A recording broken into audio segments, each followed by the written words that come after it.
Hi,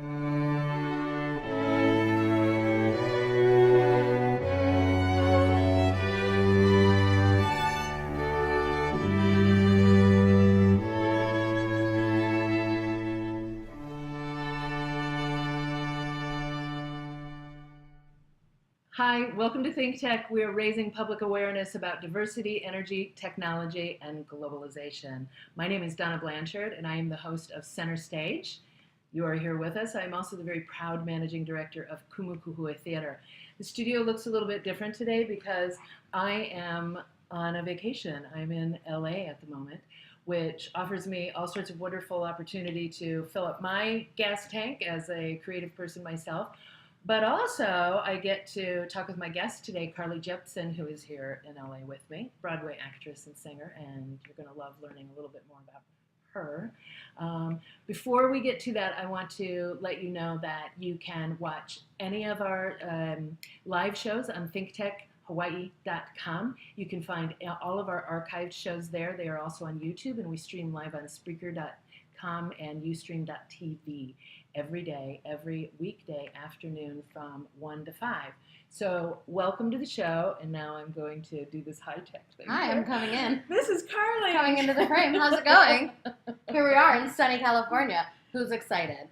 I am. I am so excited. Well, they're not going to be that jealous because they're in Hawaii. It's kind of cold here comparatively. Last night when I cold? When I got off the plane, it was a little chilly.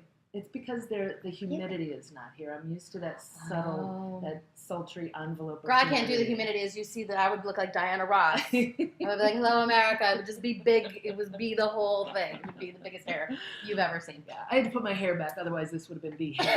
So Carly's got enough for both of us. Dude, so much hair. Okay, so let's start here. Yeah, and hair and other things. The hair and boob show.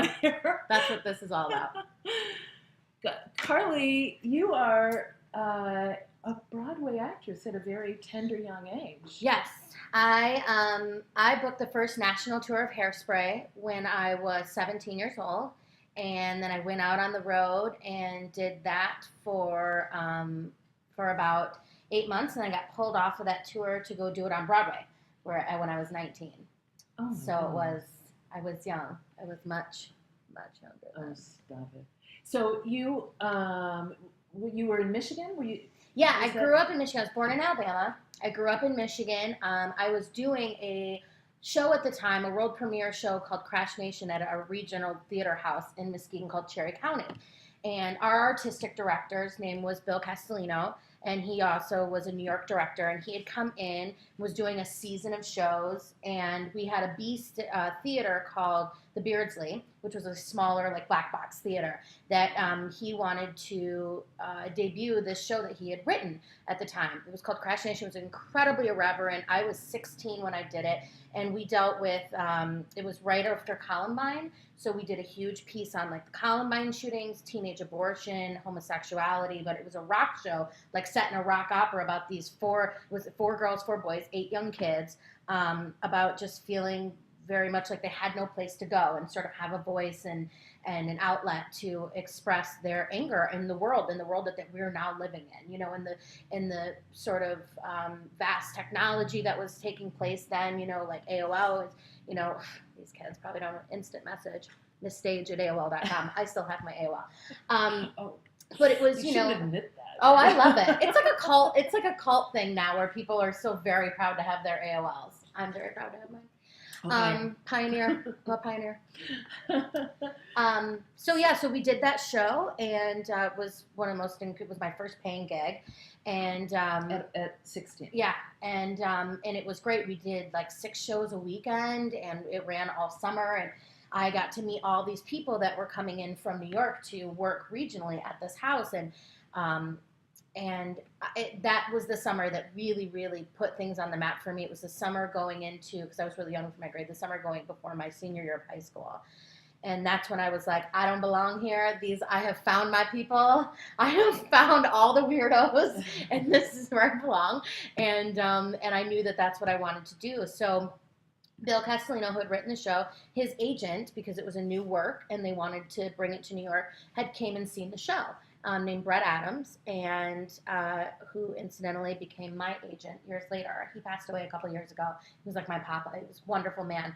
But that's kind of how I got discovered. And so I got a call halfway through my senior year of high school, and they said that there was this new show coming on. It was called Hairspray, and at the time, Hairspray was nothing. They were doing workshops of it in Seattle, and so he thought I would be great for it, and did I want to go in for it? And I was like, duh. And so I didn't get the phone call. My mother got the phone call. She was so precious, and she came to my school. Was halfway through fifth hour, so I still had like a good hour of school left. And she came in and she was like screaming, and I was like, oh God, who died? And she was like, Broadway called. And I was like, what? Like the whole thing? And it was like this hilarious thing or whatever. She didn't know what she was talking about. We didn't know anything at the time, but that was the situation. And then, so towards the end of my senior year, I was quite a social child and was definitely more interested in my social calendar than I was my educational calendar, and so I had a lot of absences. I was basically not going to graduate, and so I kind of decided that I was going to go to New York. They called and said that they were using the girl, Marissa Jarrett Winokur, that they had been doing it in the workshops, but to hold tight, the show was going to be really hot, and they'd probably do a tour. But at that time, I knew already that New York's where I wanted to go. So I threw myself an early graduation party and said that I graduated early when I actually didn't graduate at all. And I took that money and I moved to New York City with it and dropped out of high school and moved to New York. And I was very, very, very fortunate that about 8 months later, I booked the first national tour of Hairspray. Oh my goodness. So, I mean, you're pretty brilliant. Well, I was very young, was very naive. You have no sense of fear for anything, because I don't think at that age, hopefully, I'm sure there are many people who have suffered disappointment and things like that. But at that age, you don't have what we have now, where we're afraid. It's like you touch something and you burn, like, oh, that hurt, I will never do that again.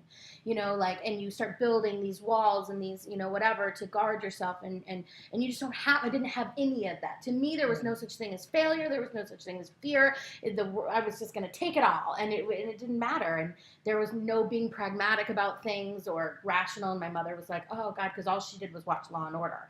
So she was like, but you can't go to New York City, you'll die. And I was like, Mom, I'll be fine. So she let me go.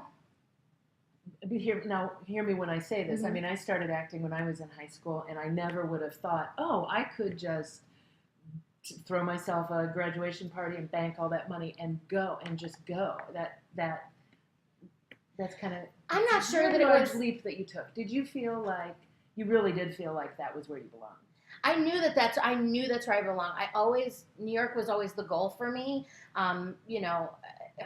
This just brings out the theater nerd in me, but like I used to sing that song from Annie NYC, and that was sort of like my, whatever. Like I just knew that's where I tick. That's where my heart beats. And I had never been there, and I'd only seen it in movies. And of course, Home Alone 2, my favorite depiction of New York ever. And I had to go there. And I remember my mom drove me out when I first went, and she like dropped me off at a friend that I had met that summer to live with them. And she was like, God, Carly, are you sure about this? And I was like, Mom, I'm fine. It's going to be fine. She's like, oh, okay. Like, because she knew she couldn't stop me. I mean, that was sort of the thing that like I was so dead set that, that's what I was going to do. But, so we went, who did you live with? So my friend Leonard, who's still a very dear friend of mine, Leonard Sullivan, convinced my mother, because at that time, Hairspray was interested, and he had convinced my mother to be like, she'll be fine. Like, I'll take care of her. She's going to have a lot of auditions. And I did. I had about 12 auditions in about 6 months time, where they really vetted us like for the role. And I was so young too. I think that they were speculatory in a way, because it takes an incredible amount of stamina. It's a big role. Tracy's on stage for all of 15 minutes of the entire show. Like that's including quick changes and she's off. Yeah.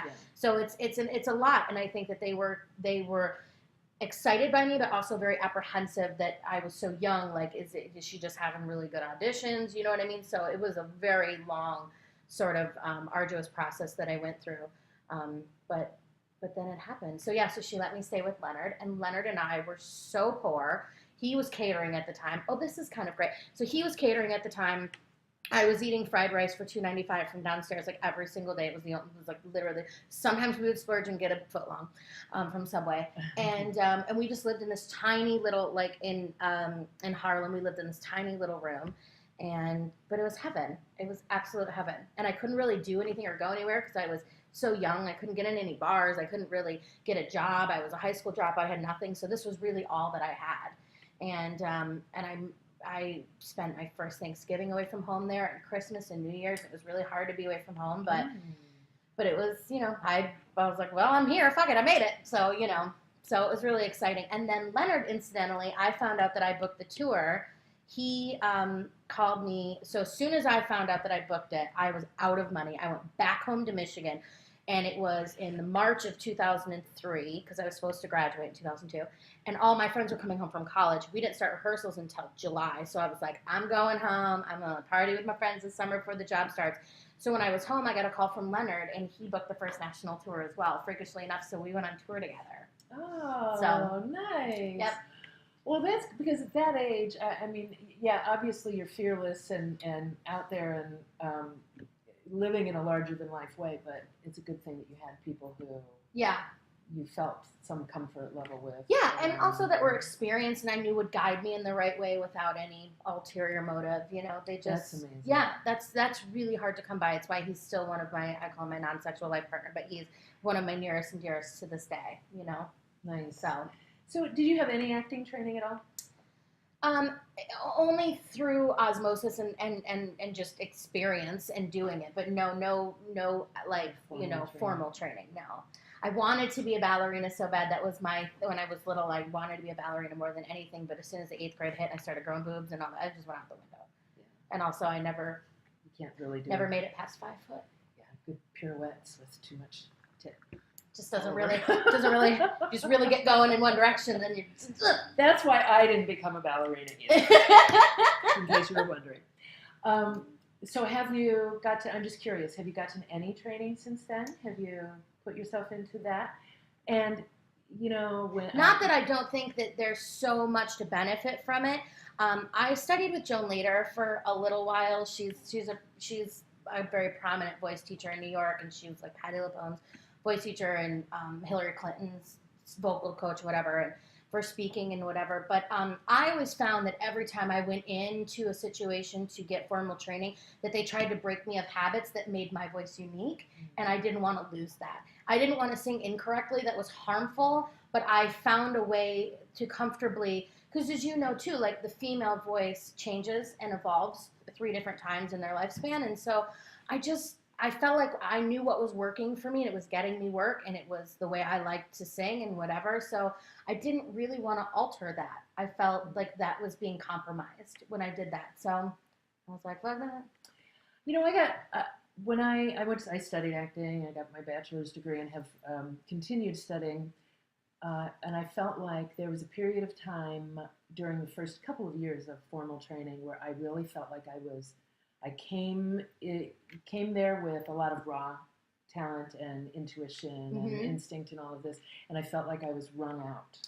It was really hard. I know that period of time that you're talking about where it just doesn't, it feels like you're being stripped of what you came into this world with. Yes. And then the training puts back in, I'm glad I did it. Yeah. I'm glad I did it. And now I look back and say, and I've never had to do any kind of run like you have, but I can look back and say, well, I can get through summer stock and know that every night is going to be good because I have technique. And that is incredibly important in a lot of ways, because I do have to rely only on instinct and my own sort of, whatever I've sort of made up, to be my core strength. But I think a lot of it is too is finding it, like anything, and even in like, the from the elementary state, like you have children that learn a certain way. I think it's about finding people that identify in the same sort of vernacular that you do, and I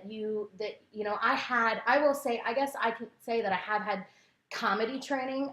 My mentor, Molly Lawton, who took me under her wing from 9th grade to 12th grade, and just one of the most incredible comedians. That I was the wife of my music teacher, and she sort of directed all the plays or whatever, and she was incredibly successful in her time and decided that what she really wanted to do was be a mother and a wife, and that was the path that she chose. But then, you know, and support Sean and what he was doing with our program. But she taught me, what she taught me is sort of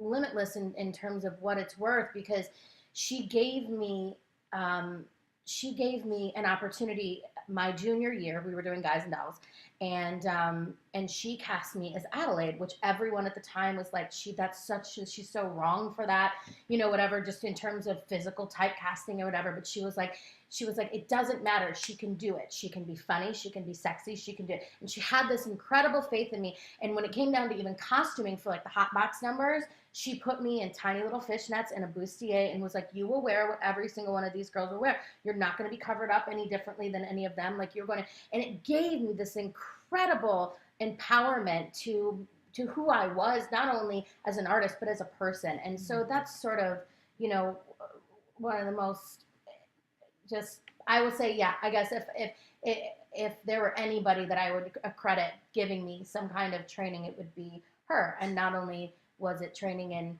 that fearlessness, but also just life training. Yeah. So. Oh, that's awesome. Now, yeah, exactly where you're going with that is where I'm headed. That I had all this training, but from it, I just taught an acting class last week, and I told my students, you're not going to hear me quoting Michael Shurtleff or Right. Uta Hagen, because everything that I've learned, I've then just taken and I've worked with it and turned it into what works for me. And Right. That's what I do. Yeah. And that's what I teach, and it's from experience. Yep, absolutely.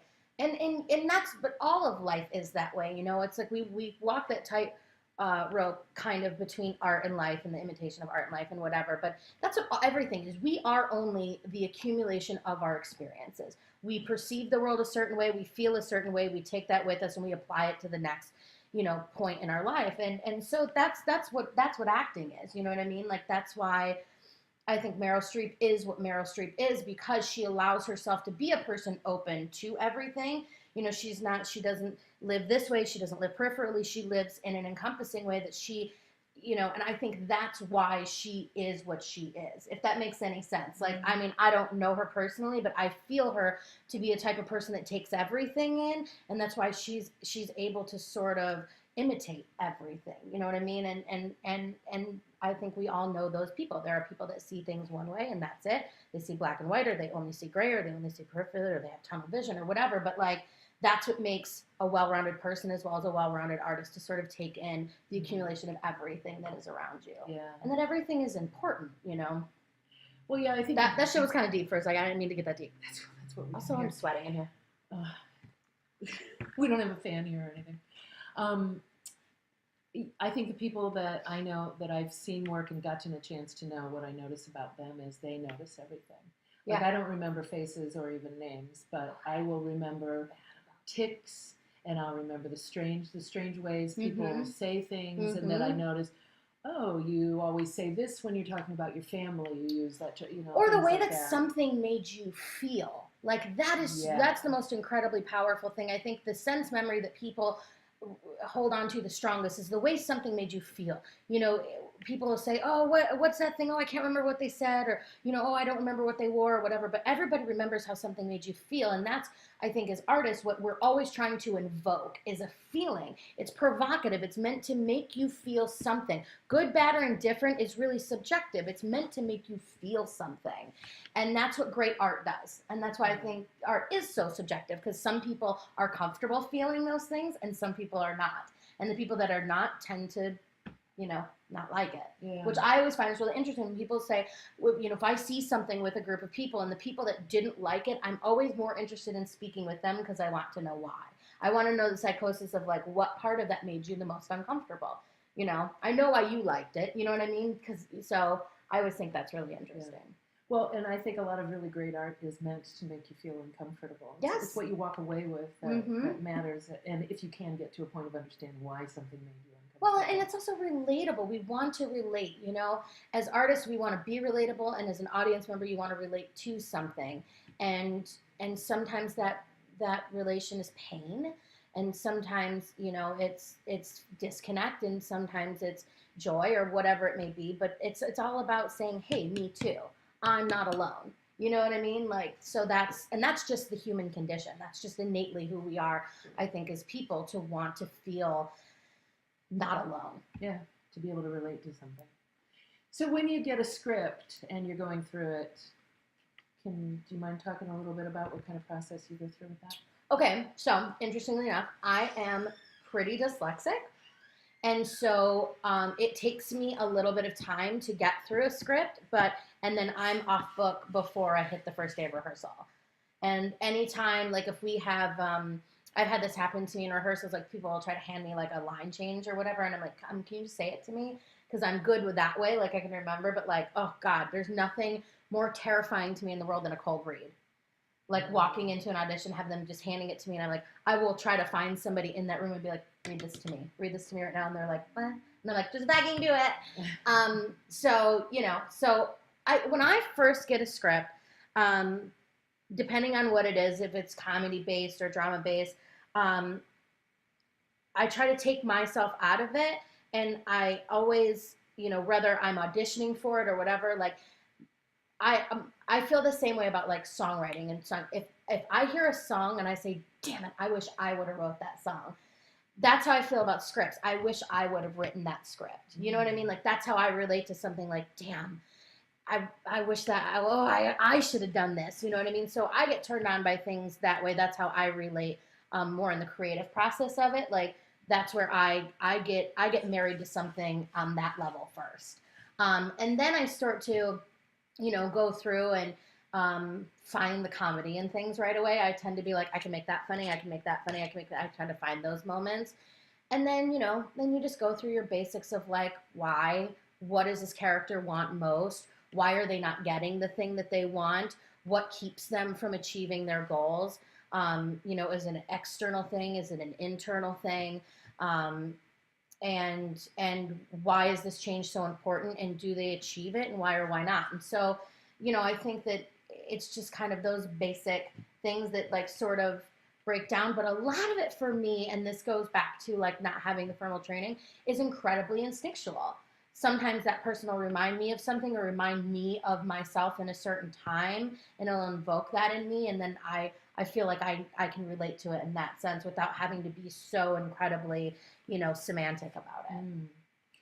So, yeah, and I can relate to what you're talking about with, I paint, and I've never taken a class, and I absolutely refuse to do it. And I'm not good by any stretch of the imagination. But again, I refuse to get the incredibly training. Subjective. Like, well, yeah, and I have all the freedom in the world because I have given myself no rules whatsoever. So you're kind of, although you're obviously very good, you know, people don't get national tours and roles on Broadway if they aren't.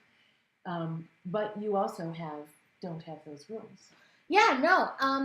I think I've gotten away with it for as long as I have because I'm so specific. So I've sort of almost created in a non-intentional way. I've created this thing where I've made myself this brand, and so if you hire me, you get what I do.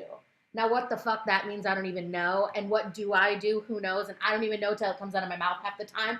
But I've sort of like created this entity about myself that I can get away with it. So, I'm like, I know the things that I do well, and sometimes I do something and it surprises me, and I'm like, well, I just did that. Or sometimes I struggle with things, working with Jack O'Brien, he's like I don't even know, a bajillion time Tony Award, was one of the most incredible experiences for me.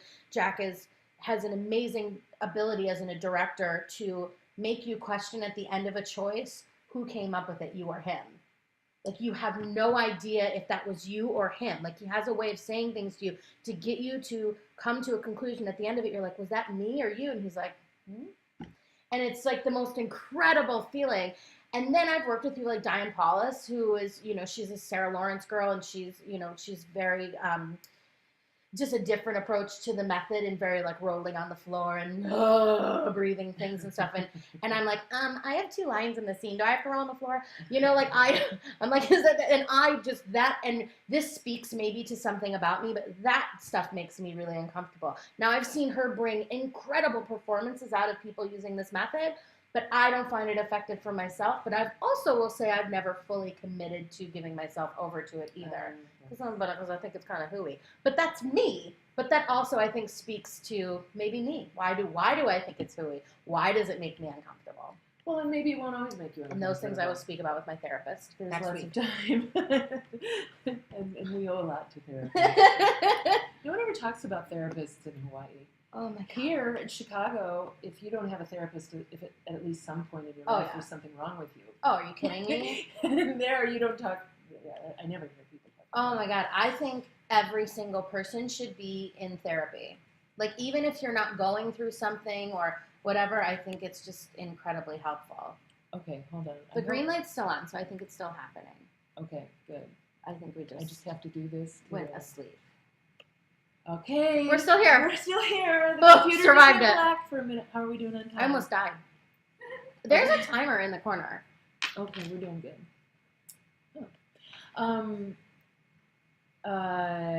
So what if you read a script and you don't say, I wish I would have written this? I can't do anything that I don't feel right. I mean, I turn things down a lot if I think, sometimes I'm wrong, because, I mean, I don't know everything. Like, sometimes I'll read something, especially with pilots. That's an interesting thing out here in LA. I will read something sometimes and be like, that's a piece of shit. And then 2 months later, it's like, there are posters all over the place for it, and it's got, like, picked up for series, and I'm like, huh? So I'm not always the best judge of it, but it's like anything. If you're not fully into it, if you're not committed to it, and you're not going to be committed to it, you're not going to be any good. So if I don't relate to it, then I just, you know, sometimes people can talk me into things. I can't get too specific because I don't want to give away, but there was a project. There was a project that was pretty abstract, and they had sent me the script. It was like an offer situation. They wanted me to do this role, and I didn't get it. I didn't get it. It was so abstract that, like, and I've done some things where, you know, I've dressed up in styrofoam as a Christmas tree. I'll do anything for a laugh. But that's my thing. I like making jokes, but I don't want to be a joke. And that's such a fine line. And so it was a situation where I had a long conversation with the director about it, and he was like, you know, I know this seems like really weird, but it's really, and I just didn't share his vision. I just didn't. I was like, I think people are going to laugh for the wrong reasons. I don't think it's strong enough in the sense that it'll keep people from laughing at it as opposed to with it. And so I passed on it. And it went on to be a thing, and it was a very culty kind of off-Broadway thing in New York and whatever. And I'm incredibly happy for them that they had the success. I just knew that I couldn't be sold on it. Yeah. Well, and you don't regret it. No. The decision. No. Good, yeah, you got to do what speaks to you.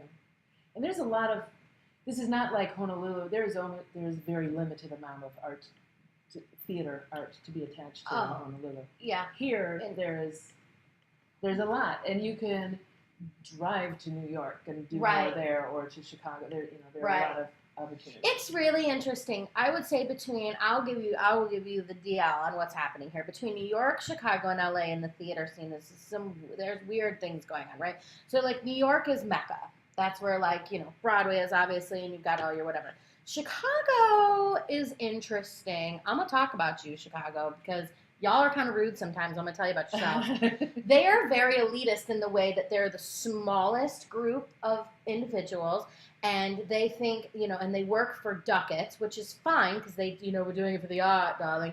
And so, but they think what they are doing is the most important work on God's earth, like they are curing cancer over there, and that, you know, we are all just selling our souls in corporate whores or whatever in New York, and it's a very interesting dynamic between the two. But I was in the Chicago market for 10 years. And they're loyal to the people that, you know, when you work with them, like they use the same people over and over again. They like do, they're and they incredibly say, loyal. I don't know you.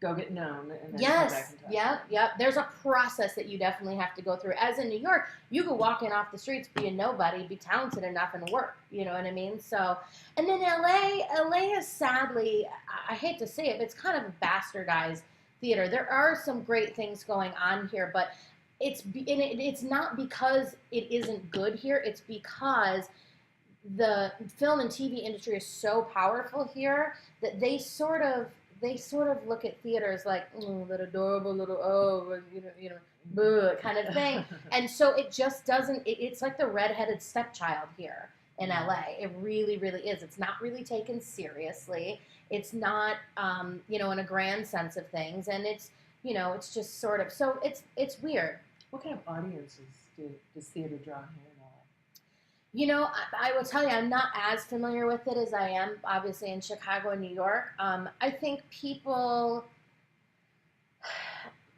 I think the tours do well when they come through here because they're commercially successful. But I'm not, what is that theater house? I mean, La Jolla obviously has their place, but they do a lot of out-of-town stuff there, too. They bring in a lot of, like, Lord C. Cons, a whole other thing, too. But, I would have to say I honestly don't think I could answer that with any. That's cool. Let's get back to you. Let's get back to what you know. So you did Hairspray. What came next? So I did Hairspray. I left Hairspray just before my 21st birthday. I took a break. And then I was doing a workshop of another John Waters show called Crybaby. And I did that on Broadway in 2008, which was really fun. And we were open for all of 2 months. And then we closed. And it was really sad, but what are you going to do? It was just the time. Things are changing. Things were changing in New York. It was the beginning of the recession. People weren't spending that much money on theater tickets at the time. And,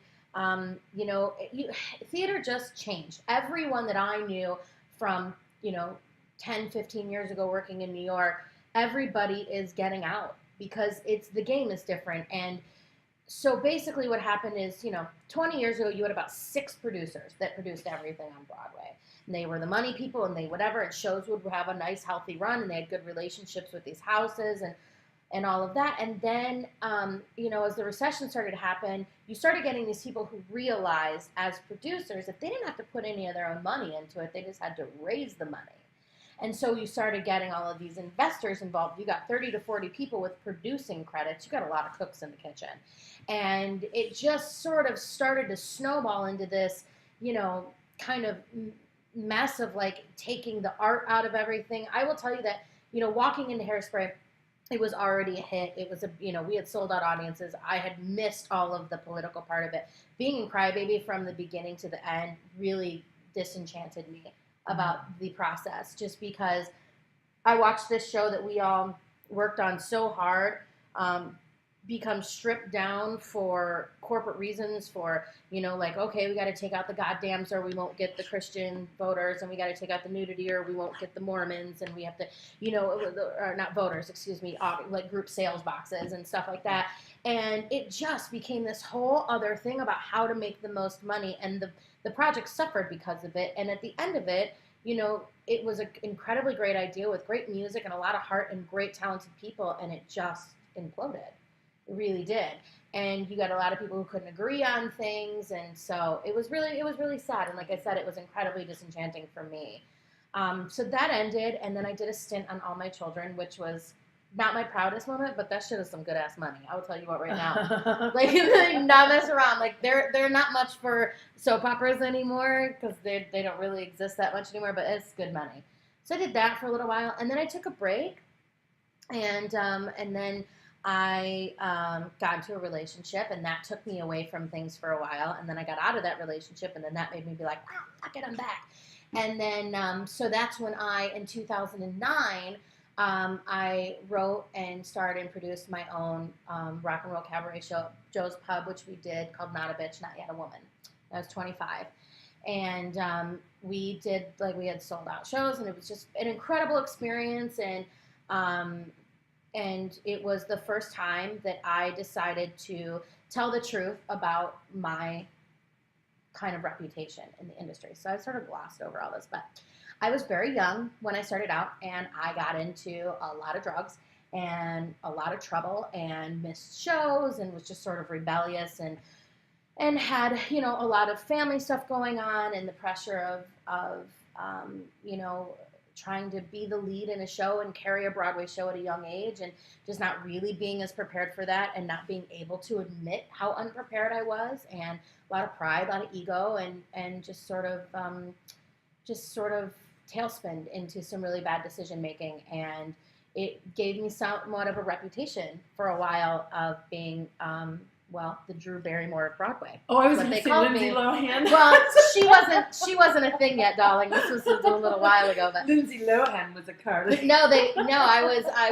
called me the Drew Barrymore of Broadway, and so I decided to do this show to sort of come out and tell the truth. There was a lot of rumors that were going around, and I wanted to kind of dispel them and just say, like, this is what really happened, and this is when I went into rehab, and this is the night I went to the hospital, and this is why things went down this way, and this is what this industry does to people, and this is how this happens, and this is what happens when you start to buy your own brand and believe the hype, and, you know, and so I did it, and it was the most cathartic and liberating experience for me. And we had an 8-piece band on stage. We did it all to, like, because what our friend Vinny calls dad rock. And so it was like a lot of Aerosmith and Cher, and, you know, we did, and Four Non Blondes, and so we just did to music that I like to sing, no theater, no nothing, you know, and did it, and it was definitely what set me on the path that changed the trajectory of my career from that point. And so that's when I picked up a guitar and I started writing music. About a year later, I came out with an album, which was really great. And then not saying the album's great, but you should buy it. It's on iTunes. Carly Jibson. What's the name of it? It's Carly Jibson, not to be confused with Carly Rae Jepsen, because I came first, and she's nowhere to be found. Although she's doing Cinderella on Broadway, but she doesn't have a #1 on the Billboard charts anymore. I'm just saying. Sorry, not sorry. Okay, but I want to back you up for just a minute. Mm-hmm. I'm enjoying the ride. But I'm gonna back you up just a little bit. It goes fast. When you say you're going to, then I put together a show that was all about me, and right. You know, what are the steps behind that? How does that happen? Oh, you man. Have someone say, I really want you to do this, I'm going to help you? Yeah, it was. So Shikaboom Records, which is run by Sherry Renee Scott and her husband, does a Ghost Light concert series at Joe's Pub, and they had a couple slots available and asked me if I wanted to do them. And I'd had this concept to do this show for a while. Didn't really know what it was going to be at the time. I just knew that I wanted to do the anti-cabaret cabaret. Like, that was how many times have I sat through my friends, like, singing I'd Rather Be Sailing and being like, this next song, you know, and it's like, oh, God. And I love them, and I'm there to support, but I just was like, oh, it doesn't feel authentic, and it doesn't feel, like, if you're going to say something, like, say something interesting. And that's where I had gotten out of this breakup. This boy, David Davin, broke my heart. We're still really good friends, though. We're still good friends. Okay. I mean, just broke me to the point of, like, I thought no return. And it was time for me to get my power back. I had lost a lot of myself in that relationship. I had put my career on the side to kind of build his. And so I lost so much of myself in that it was time for me to sort of regain my power. And I thought the only way to do that was to strip off every fucking thing that had been placed on me, the pressure, the rumors, the necessity to be this thing, and the oppression and the internal and all of it. I was like, the only way to break out of this is literally to strip it all off and expose it for what it is. Good, bad, or indifferent, just lay it on the table and be like, there it is, and it doesn't fucking belong to me anymore. If you want to hold on to it, fine, you take it. I give it to you, but I'm done with it. And so it did work. I mean, it was incredibly empowering to do, because it was like the gloves were off. You know what I mean? It was like, I don't give a fuck what you think anymore. Like, this is who I am, and these are decisions that I made. And, you know, for whatever reason you feel this ownership to an apology for me, that I'm sorry that, you know, you felt let down by me. That's an interesting thing about people in any sort of stature of, you know, fame and any level, is that people feel this ownership to you, and that you then in return have an obligation to not disappoint them. And I had to stop living for them and live for myself, because it was it robbed me of my own life. Like it was really claustrophobic to live that way.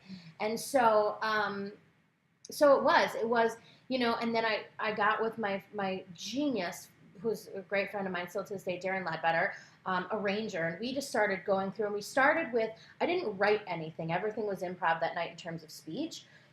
We started with the music, and we just started throwing things at the wall, and it was like, okay, he was like, just give me 100 songs on paper that you just love.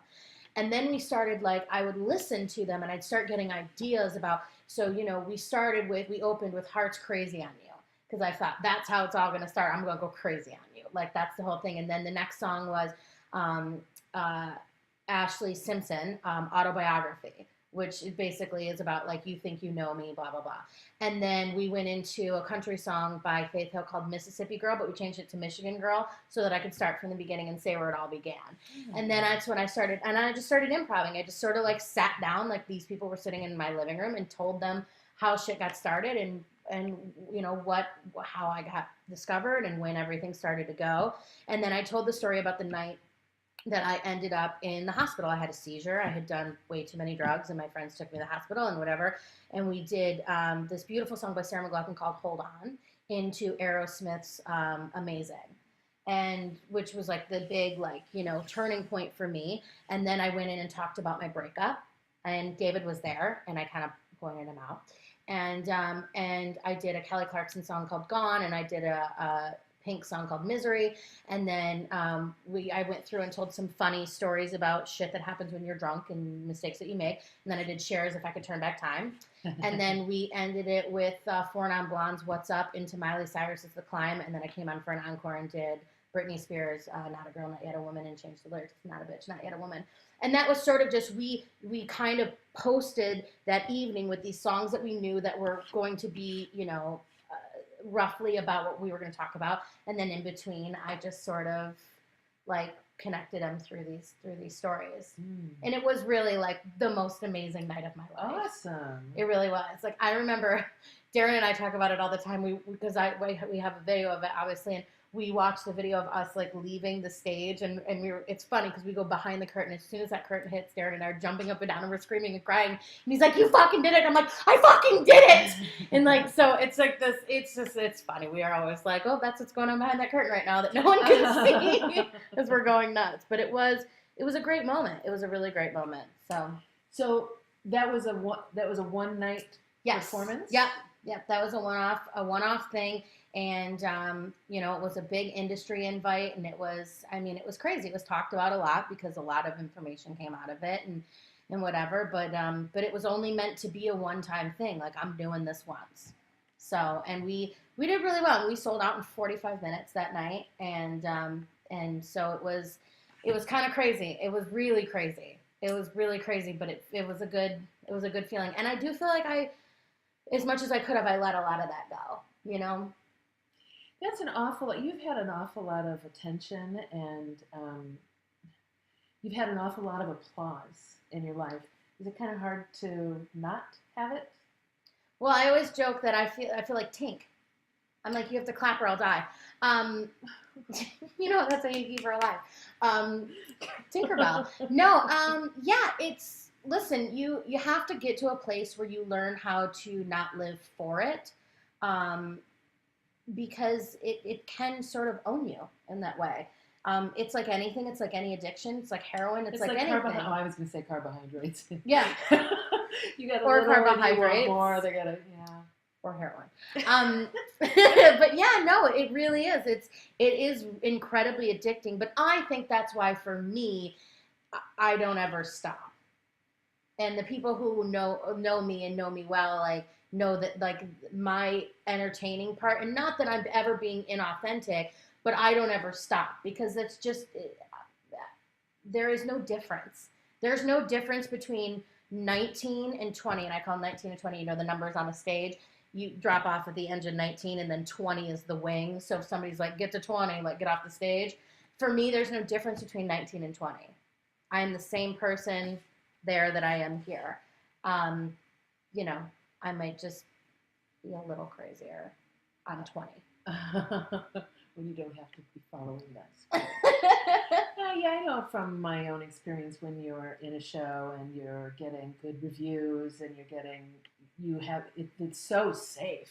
You're going on stage and you're saying lines that it's all been rehearsed. There's no risk. It's the safest place in the world to be. You know what's going to happen next. It is and it isn't. Like I think that's when I decided that I wanted to pursue music and film and TV, because something about the monotony of doing the same thing every night was making me really crazy. And then maybe I guess that's interesting. I've never thought about it in terms of safety. So maybe the safety is what makes it, but it just felt so stifling creatively. And, I didn't want to stand on two because the light key was there and then have to sing somebody else's song and wait for somebody else to do something to dictate. Well, my next move was I wanted more freedom than that. And I wanted to be able to, do what I wanted to do. And that's why I think film and TV is so exciting, because it's so fast paced and, and it's ever changing. I love rehearsals. Going into a rehearsal process, 10 to 6 is not enough hours for me. I love rehearsal. I could be there all 24 hours. I love it. I love to create and be there. It's so much fun. The pressure's off. Anything can happen. You discover it. It's just the best. Once the show is set and it's in a run, I'm done. I'm ready to be like, all right, I'm done. But then, and then I'm in like a year contract. So, I don't like the safety of it. Okay. I don't. That makes me crazy. There's an evolution to it too. There is an evolution to it. I got to look at the time. Okay, we have a little less than, let's say, about like 3 minutes, because I got to do a little wrap up. Okay. What are you working on now? So I am out in LA. Hello. And I saw the Hollywood sign today in person for the first time. Isn't it exciting? It was I love it. It makes me excited every time I see it. I think just because Hollywood is so nostalgic, it's got that old glam and all that. It's just very like, I want to know what's happening. Like, you can't see Monica right now, but her niece Monica's here. It's a good friend of mine. And we're going to introduce you. And I always say, like, Monica and I will be driving up and down Barham or whatever, and every time we pass the Warner Brothers lot, I'm always like, get me up on that lot. I say it every time. I get so excited, and that's what I just feel that, like, I want to know what's happening in there. What are they doing? What are they working on? And whatever. And I do every single time. It's going, get me up on that lot. So I'm trying to get up on that lot. That's what I'm really doing. That's really what I'm doing. I like how you've been doing that. Okay. And I'm writing a pilot. I wrote a pilot, which I'm excited about. And it's loosely based on my life and kind of the idea of what we've been talking about a person who, starts to kind of buy into their own brand and then falls to the, into the black hole of things. And in our story, she has to be under the conservatorship of her parents, much like Britney Spears did. And she gets sentenced to 3 years probation, and she has to move back to her hometown in Michigan as this like fallen star. Mm-hmm. And so it's funny because, obviously I love my hometown, and it's kind of a love letter to my hometown, but it's also kind of a love letter to the industry and to people who have either survived it or not survived it. So that's fun. So doing that. Very cool. And then is it set to go into, where are you in the production process on that? I just finished the final draft. So right now it's at the lit department of my management team, and then we start to submit it out to people and hopefully get this son of a bitch made. Mm-hmm. And then just auditioning and stuff. I have an audition next week for a series, and it's been crazy. LA's been pretty good to me. I really can't complain.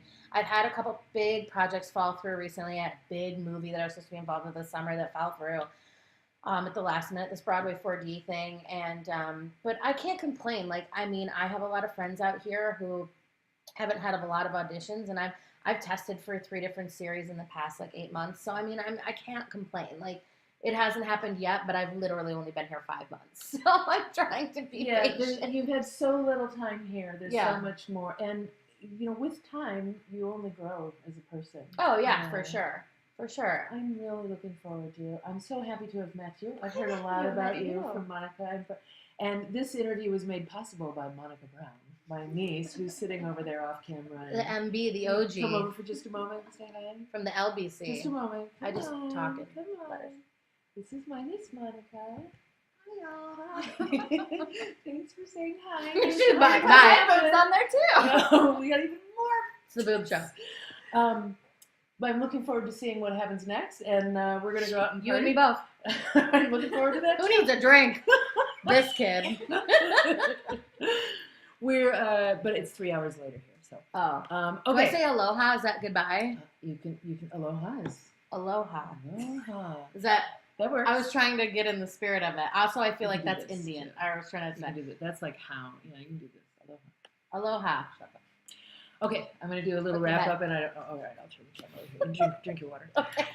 Thank you very much for being here. Thank you very much to the crew who is not actually here with me, but I will thank you anyway. Marshall Collin, the stage manager, Ian Davidson, who is not in my ear for this show, and to Chrissy Goffigan. Oh, I'm sorry, I'm not looking at my script. Who handles all of our social media. I get social media, and to Jay Fidel, who somehow manages to put it all together. Thank you very much. And ThinkTech comes to you from Pioneer Plaza in the heart of downtown Honolulu, which is also very near Kumukuhua Theater. We'll talk to you later. Thanks for watching. Bye. Bye.